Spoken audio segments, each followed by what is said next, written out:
Hasil hitung cepat sejumlah lembaga survei menyebut pasangan Prabowo Subianto Gibran Rakabuming Raka unggul dari dua paslon lain, yakni Anies Baswedan Mohaimin Iskandar dan Ganjar Pranowo Mahfud MD.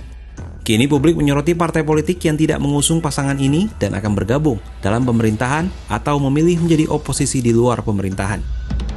Wacana ini mengemuka terutama setelah pertemuan Presiden Jokowi dengan Ketua Umum Partai Nasdem Surya Paloh di Istana Kepresidenan Jakarta Minggu 18 Februari 2024 malam. Jokowi memberi petunjuk bahwa dirinya akan menjadi jembatan untuk semuanya.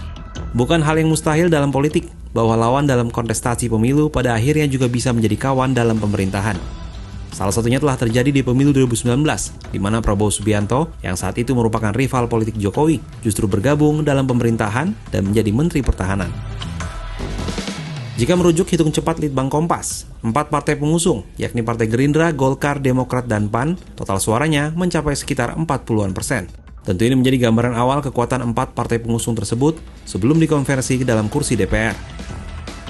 Sementara itu, di luar 4 partai tersebut, terutama partai-partai yang berpeluang lolos ambang batas parlemen di Senayan nanti, ada 5 partai politik yang dalam kontestasi pemilihan presiden berada di jalur dukungan yang berbeda dengan keempat partai pendukung Prabowo Gibran. Kelima partai tersebut yakni PDIP, PKB, Nasdem, PKS, dan P3.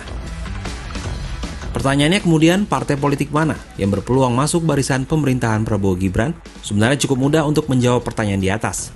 Salah satu ukuran yang bisa digunakan adalah rekam jejak pengalaman partai politik tersebut yang pernah berada di luar jalur pemerintahan sebagai oposisi.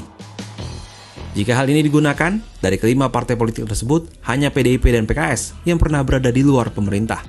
PDIP pernah menjadi oposisi selama 10 tahun atau 2 periode pemerintahan di era Kepresidenan Susilo Bambang Yudhoyono. Sementara itu PKS juga berpengalaman 10 tahun di luar pemerintahan selama periode Kepresidenan Joko Widodo. Di luar PDIP dan PKS, 3 parpol lainnya, yakni PKB, Nasdem, dan P3, belum pernah berpengalaman menjadi oposisi atau berada di luar pemerintahan. Sejak reformasi, ketiga partai politik ini selalu berada dalam pemerintahan. Tentu saja, di atas kertas, dengan tidak pernah berada dalam jalur oposisi, rekam jejak ketiga parpol ini cenderung lebih berpeluang bergabung dalam barisan pemerintahan hasil pemilu 2024 yang akan ditetapkan KPU nanti.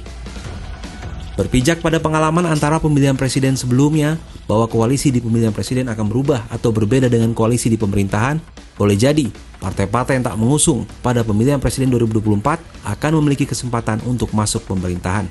Tinggal pilihan adalah apakah partai politik tersebut ditawari atau secara aktif mencoba masuk bagian koalisi pemerintah.